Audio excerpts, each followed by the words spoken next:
Hi, my name is George and welcome to the YouTube channel Collapsology and Beyond, where I present different topics on the possible collapse of the human civilization. Now, here I'm going to present you 5 things that you need to know about a global civilizational collapse. The first thing, is there such a thing as a civilizational collapse? Yes, there is.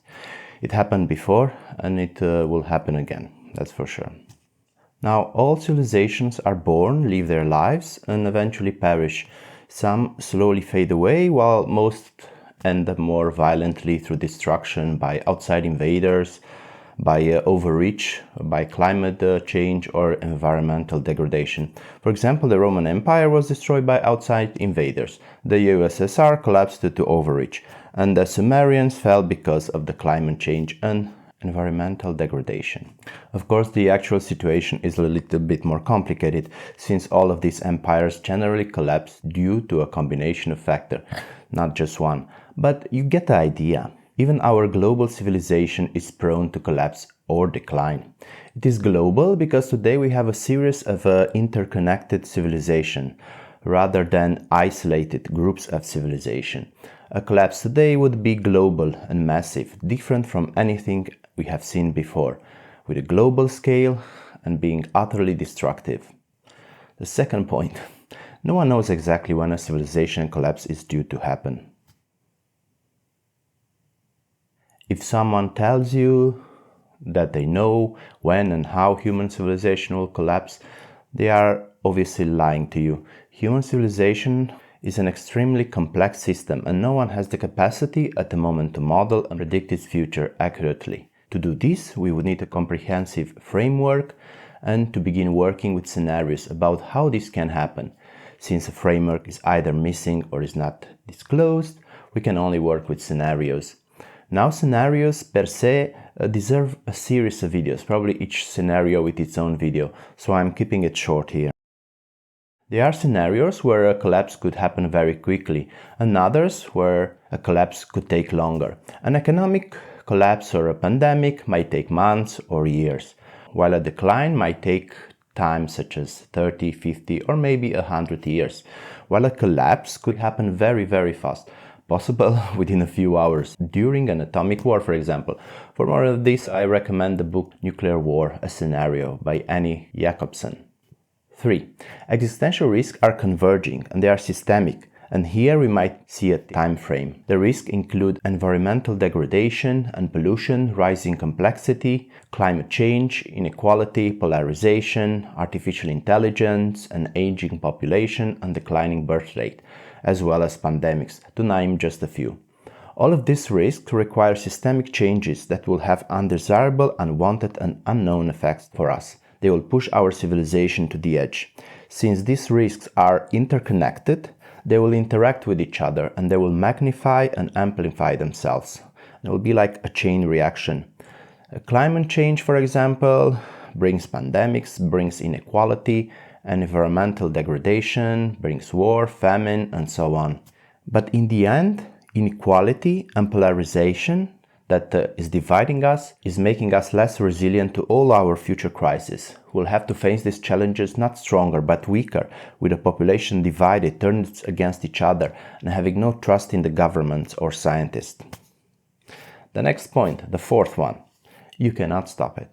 Here I would quote from the great Isaac Asimov, from his famous book The Foundation, where he gives a more detailed explanation why a collapse is hard to stop. The coming destruction of Tranta is not an event in itself, isolated in the scheme of human development.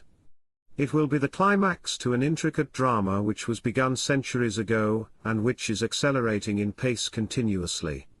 I refer, gentlemen, to the developing decline and fall of the galactic empire. The inertia of a global human civilization is high.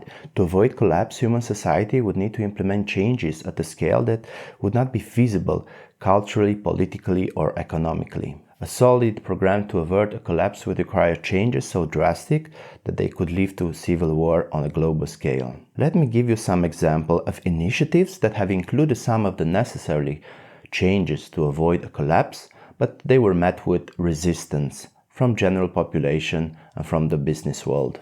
One of the example is the European Union Green Deal that generated a heated debate in the EU and significant pushbacks from the industry, especially from the agriculture sector, as well as businesses and the general public. People say, too many crises, don't bother me with too many crises. We have war, we have inflation, I'm afraid I might lose my job, and I don't know who will care for me when I'm old because our societies are growing older, Paul has said in an interview with Euronews. Another example is the Yellow Vest movement in France, where there was protest against the government-proposed fuel tax gathering support from between 70 to 80% of the population. As a final example, I would bring the COVID-19 crisis. And here I'm going to talk about CO2. It was the only time that emissions of CO2 significantly reduced, but they were not stopped, and this was because of the economic slowdown. This came at a huge economic cost and affected all areas of the society. So, the long-term cost of significantly reducing CO2 emission would be economically, socially and politically unbearable. This is why we can just not simply stop climate change, for example.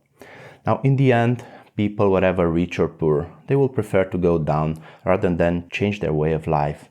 Therefore, these changes to avoid a global collapse are just not feasible. Now, the fifth one. If it happens, it would be ugly and it would be unlike anything that we have faced before. Our civilization is becoming increasingly complex. It will be harder to repair if there is a civilizational collapse. In the past, the decline or the collapse of one of the great civilizations did not lead to the collapse of all of them. This was because civilizations were not interconnected as they are today. Some were even unaware of each other, such as, for example, the Roman civilization with the Mayan civilization. Today, a collapse would be global due to the interconnected nature of the societies. Everything we use in our daily lives is industrially produced. This is why there are so many of us living at the moment, actually. We are so highly specialized and dependent on systems and technologies that take care of us. Take care of our daily needs, the food, the shelter, the medicine, the transport, the communication. Everything is available through our phones. The great majority of us would find it impossible to live without those. How many of us are capable of feeding ourselves with our own hands? No machines, chemical, weather report, just our hands and basic tools. To make a metaphor, we are like on a ladder. With every new discovery and its implementation, we climb higher, higher and higher. Now, the higher that we climb, the harder the fall. Eventually, the fall will be fatal.